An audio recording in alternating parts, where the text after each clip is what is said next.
behind the scenes with future country rock blues kings and queens. Discover them first with Palm Bash TV. Palm Bash TV.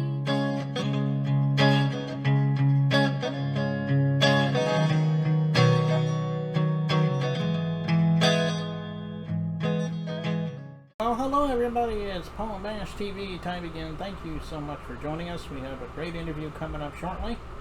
But before we begin, as always, if you haven't yet, click that subscribe button and the bells, and you're always going to be notified of any new episode coming your way. And leave a comment on the comment section if you like. We'd love to hear from you there. And if you look on the description part, we'll have content info, and the same content info will be there at the closing credits at the end of the show. So stay tuned for that. From Brooklyn, New York, we have Cheeroke. He's a very awesome artist, and we're glad that he came by, and I think you're going to enjoy it too, and we'll get to that in a second. But first, here's a quick word from the Caden Gordon Show, so don't go away. We'll be right back right after this. The Caden Gordon Show. Today's best country mix is a 2-hour show playing independent and mainstream country music you know and love. Be sure to check it out at thecadengordonshow.com for more information on the show. Okay, we're back, and with us from Brooklyn, New York today, we have Chief Cheeroke. Thanks for joining us, Chief. How you doing? I'm doing pretty good. Glad you can make it here today. Well, what's your story? Because everyone has their own story about how they got started in the music business, and I'm sure you have a story of your own. Did you always want to be an artist since you were a kid? Maybe it came much later. Tell us in your own words. We'd love to hear it. Well, I always loved music. It goes back to when I was a small child, about 3 or 4 years old. If you look at my baby book, my mom kept a ledger. You know, sometimes back in the days, kids, I don't know about this generation, but, you know, your mom's kept a ledger of watching you grow from 6 months to a year. So they say I used to break dance. I was born 1980.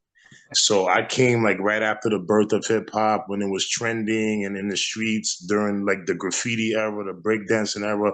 So when I was a young child, I used to watch like break-in, those movies that they had out. Yes. Warriors and all that stuff. So I was basically spitting on my head at age 3. It says in the book, like I was breakdancing and doing all that stuff. So I was just in love with the culture. And I guess when I hit about 12 or 13 years old, I knew I wanted to be an artist. I knew, because I was writing rhymes back then. I wasn't writing songs, just writing like basically rhymes. I even have that book still to date. It's an old book from the early to mid 90s of just rhymes. And then I started recording at age 25, 26. And then I taught myself how to write songs like hooks, 8 bars, 16 bars, 22 bars, you know. I taught myself basically. Okay. Yeah. Okay. Well, that's a great story, and I'm glad you're doing what you're doing. I hope you have many years ahead of you. Thank you. Well, tell us about the influences that you had growing up. I mean, were there any artists that you remember when you were young, like the big time artists that you always looked up to and wanted to be like them or whatever? Yeah, of course. Like, I mean, I'm born and raised in Queens. I just moved to Brooklyn. So let's set that straight for the record. I'm a Queens MC. You got Queens on my arm, born and raised in a borough, Rego Park. So basically growing up, like I said, man, I like LL Cool J, Run DMC, you know, all of those mainstream artists like Slick Rick, Cool G Rap, a lot of artists from Queens back then, even in the 80s, the MC Shan, the Juice Crew, you know, Biz Markie. He was from Long Island, but he hung out with the dudes from Queensbridge. He was actually a part of the Juice Crew. So, you know, a lot of those artists inspired me. But what made me write, believe it or not, like I said, 93, 94, listening to Wu-Tang, Gangsta, you know, and all of these cats. And then at that time, hip hop had changed because it went from party and hanging out to more like the West Coast had NWA. It was more, you know, it was glorifying gangster, like the gang culture. So us on the East Coast, we started talking about drug dealing, you know, while they was representing the gangsterism and gang life, because that's not our culture. So New York brought out, you know, the drug, the hustle, the hustler, the pimping, and all of that stuff. So Nas, when Illmatic hit, 1994, Nas was the one that inspired me to write rhymes. I'm not even gonna lie. And like I was in love with the cultures from a kid. I looked up to everybody, but when I heard Illmatic, oh man, I just had to test my pen, and it's been on ever since then. Yeah, yeah, those are great artists. And you know, you mentioned LL Cool J. I completely forgot about him, but I loved his music too. And Wu Tang, you know, and all those, you know, those are great artists. And uh, you know, in just a couple of minutes, we're going to be watching your music video, but they may want to get more from you. So, are you on streaming? Are you on social media? Do you have an official web address? So on. Go ahead and tell everybody where we can find you. Okay, well, let's start with the social media. My Instagram is the Lord Chief Rocker One, so it will be THE_LORD_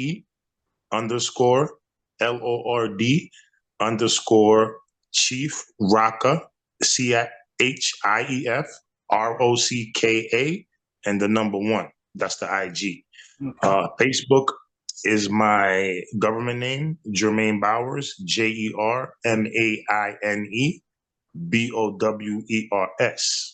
Now I have two YouTube channels.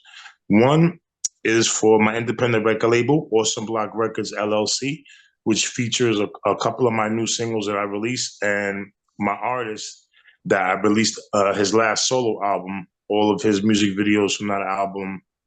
And you'll see the album release party that we did. You'll see the last interview I did before this one on there. You'll see a lot of stuff on the record label channel.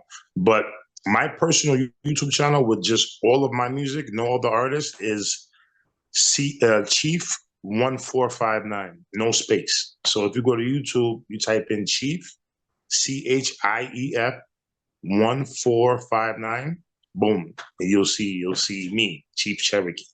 Well, what about streaming? You're on like Apple Music, Amazon. Oh yeah, definitely. I'm on Apple Music, Spotify, wherever you can stream and download. Deezer, what do you call it, Pandora. So my artist name is Chief Cherokee. Okay. Now it's tricky how I spell it because a Cherokee, I remember I was telling you earlier, is not the normal way you spell Cherokee. Okay, so it's Chief, CHIEF, and then CHEEROKE, Chief Cherokee. You can type that in. You can even Google it. The best bet is Google, because then if you Google Chief Cherokee, you spell it the right way, all the links will pop up. Apple, Spotify, Pandora, you know, Deezer. I'm on Amazon. I'm on Amazon, kid. Can you believe that? Buy Chief Cherokee on Amazon. Okay, well, everybody do what he says. Go to streaming platforms, every one of them, and the social media, and you know his YouTube channel, so forth. I know he would love to hear from you there. And go ahead and tell us the name of the song and if there's a story behind it. We would love to hear that. Oh man, well I sent you Video Music Box. There's a big story behind that one. I sent you Video Music Box, the OG version, which is me, Chief Cherokee, featuring Royal Flush. Now let me tell you something about Royal Flush. He's a seasoned artist. He's been around for over 20 years. He came out in the mid-90s.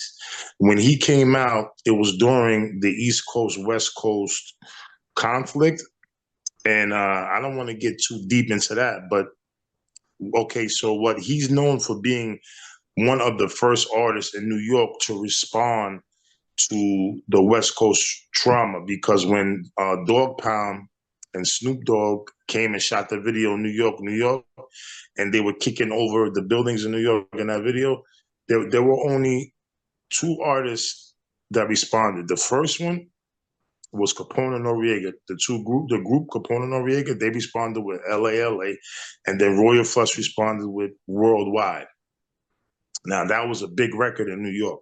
There was no music video for that record. It was just a big record. Like, you know, he never mentioned nobody's name, but you know, the subliminals in that.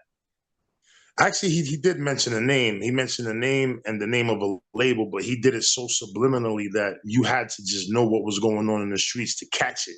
like even now, if people listen to it that are my age and your age, you have to really, really listen to catch the name and all of that. But so anyway, that's a good friend of mine. He's a little bit older than me.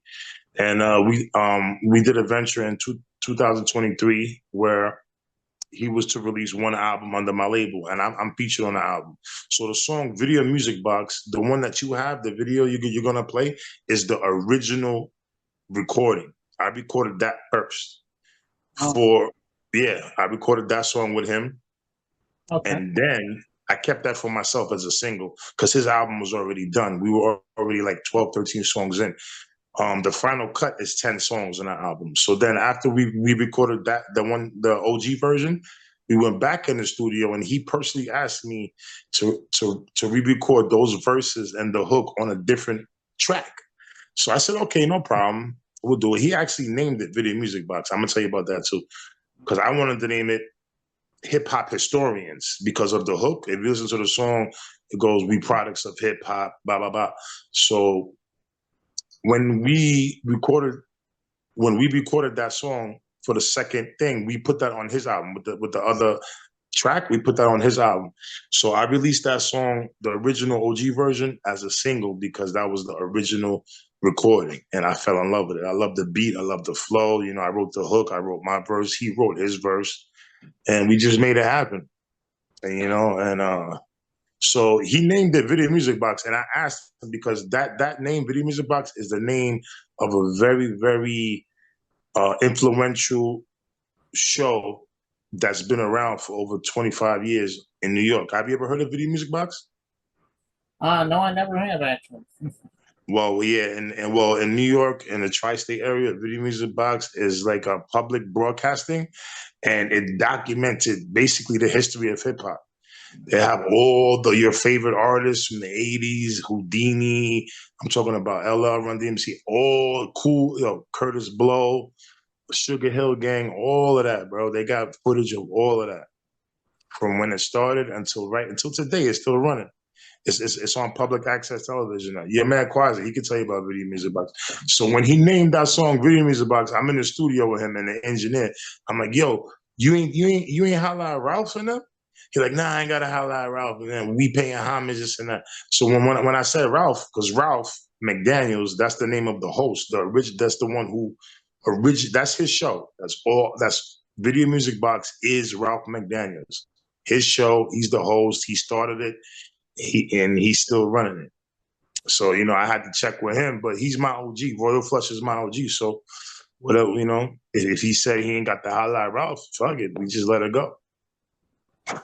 Okay. Well, it is a great song, by the way. And I think everybody out there watching this, you're going to agree. We'll get to that in a second. But Chief Cherokee, thank you so much for coming on the show today. Anytime you want to come back and plug something new, let me know. We'll have you back on again sometime.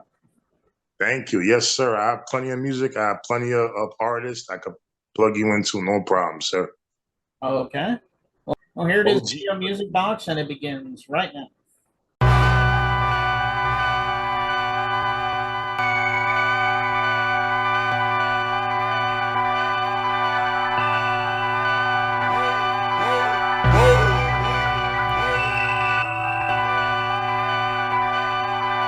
Yo, Richie 4K. Jealousy come in all colors. Kill your moms. 4 brothers, keep it on me even through hot summers. I stay on the block, got the drone, see the cops coming. The same if the ops coming, cause I fuck around and I pop something. The coke and water wrestling, you can see what the rocks cooking. Cause y'all been fake so long, I stopped looking. And only time I thought I needed a nigga was Central Booking. That's my fault, fucking with niggas with fake support. You put food on the table, these niggas just use they fork. I say it again, niggas want beef but cold pork. Just a worker that'll fuck a nigga bitch and start war. Have the whole operation locked up north. But on the reverse side, see what happened to G Money and Nino Brown. Niggas get a little money and see how niggas be getting down. They rather fuck your bitch and go to jail and snitch. You only got 2, I got 26. From the block to the top, we products of hip hop. From flipping cane in the spot to letting off gunshots. You need to stop with that watered down hip hop. We're here to change the game, so shut down cause we open shop. From the block to the top, we products of hip hop. From flipping cane in the spot to letting off gunshots. You need to stop With that watered down hip hop, we're here to change the game, so shut down, cause we open shop. Off the Henny Black, Chief of Royal Flush on the track, we're here to bring Queens back. It's been on the fucking map, since the conception of rap. Down south it got caught in trap, out west it turned gangster, these little youngins don't know that. The art of rap started with hip hop artifacts, break beats and graffiti. The OGs feel me, cause this is the shit they need. Radio makes my ears bleed, I need some substance, so I got to say something. If not, I'ma be hustling with them niggas on something. Shout out my nigga Gato, nigga got locked though. He'll be home soon and motherfuck them cops, yo. Motherfuck them caps, yo. From the block to the top, we products of hip hop. From flipping cane in the spot to letting off gunshots, you need to stop. With that watered down hip hop, we're here to change the game, so shut down, cause we open shop. From the block to the top, we products of hip hop. From flipping cane in the spot to letting off gunshots, you need to stop. With that watered down hip hop, we're here to change the game, so shut down.